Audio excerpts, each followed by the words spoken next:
In this video lecture series, we are going to look at the previous year questions of Indian polity. Well, looking at the questions gives us a perspective and understanding of the kind of questions that are asked, the depth with which we need to cover a topic, and most importantly, how to approach the answer.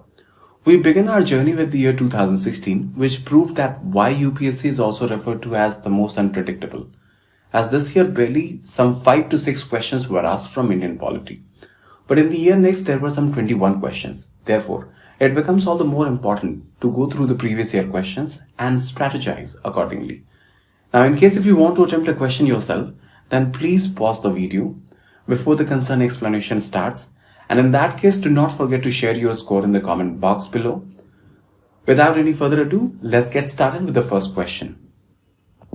And the first question is, the Parliament of India acquires the power to legislate on any item in the state list in the national interest if a resolution to that effect is passed by the option A, Lok Sabha by a simple majority of its total membership, B, Lok Sabha by a majority of not less than 2/3 of its total membership, C, Rajya Sabha by a simple majority of its total membership, D, Rajya Sabha by a majority of not less than 2/3 of its members present and voting. And the correct option is option D. Let's understand why. This is a simple application of Article 249, where the Parliament gets the power to legislate with regard to a matter in the state list in the national interest if Rajya Sabha passes such a resolution supported by not less than 2/3 of the members present and voting. A straight factual question. Either you know or you don't. No two ways about it. An important question here would be, are we supposed to learn all the articles by heart? The answer to that, fortunately, this far has been a no. Not all, but some you must. Not the article numbers exactly, but their content. And this is more of a question related to special majority that one must definitely be aware of. I would suggest here to make a table of special majority, something of this sort, which I have made. Let's look at the next question. Consider the following statements. Statement 1. The Chief Secretary in a state is appointed by the Governor of the state. Statement 2. The Chief Secretary in a state has a fixed tenure. Which of the statement given above is correct? Option A, 1 only. Option B, 2 only. Option C, both 1 and 2. Option D, neither 1 nor 2. And the correct option is option D, neither 1 nor 2. This, though, can be categorized as a question of Indian polity, is more of general awareness. And that's the reason it is also advisable to go through the newspapers regularly. Either the Hindu or the Indian Express, but only one and not both. Coming back. Chief Secretary, Mukhya Sachiv, is the senior most position held by an IAS officer as the administrative head of the state government and is chosen by the Chief Minister. The idea here is to keep the video short. Therefore, I am deliberately not getting into much of the details.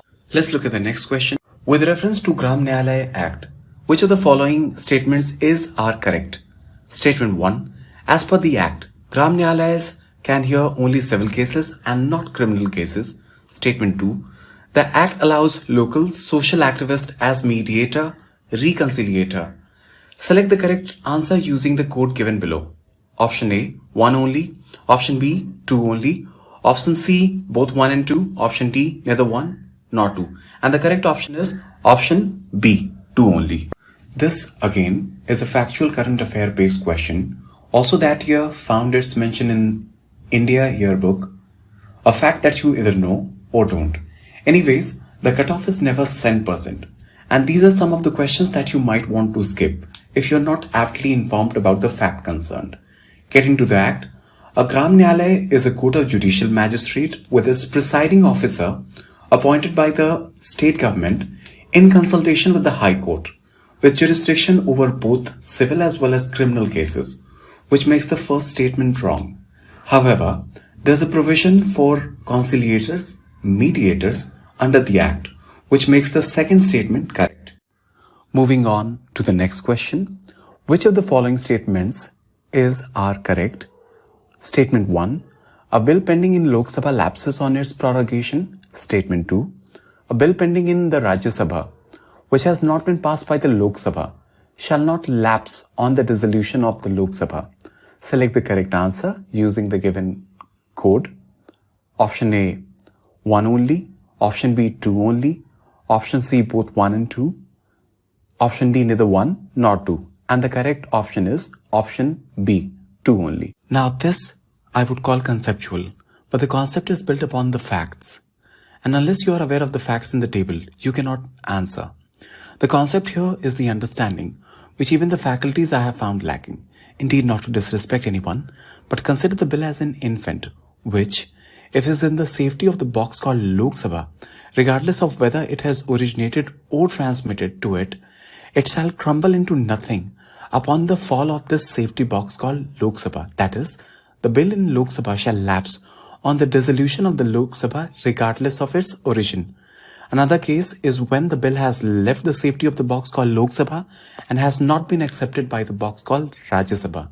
Even in this case, the bill shall lapse. Coming back to the question again, the statement 1 is wrong, as bill lapses only on dissolution. But under the statement 2, is the bill in Lok Sabha? No. Has bill left the safety of Lok Sabha and has not been accepted by Rajya Sabha? No, here as well.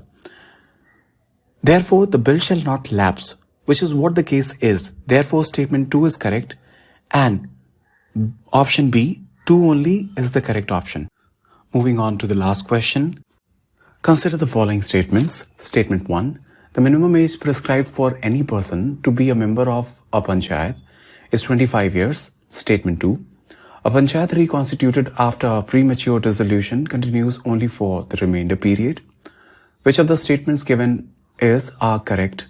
Option A, 1 only. Option B, 2 only. Option C, both 1 and 2. Option D, neither 1 nor 2. And the correct option here is option B. This, besides being a question of Indian polity, is partly also of general awareness for a civil services aspirant, because the minimum age is 21 and not 25. In a question of this kind, where you are able to eliminate 2 options with 1 statement, you must choose an option of the remaining 2, as the probability of securing positive marks is significantly higher.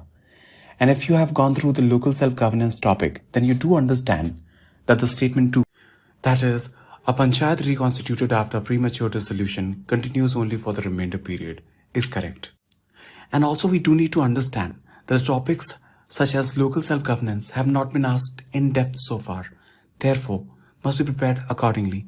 And with that being the last question in Indian Polity 2016, this is where we conclude. Do let me know your score and thoughts in the comment sections below, and I'll catch you in the next one.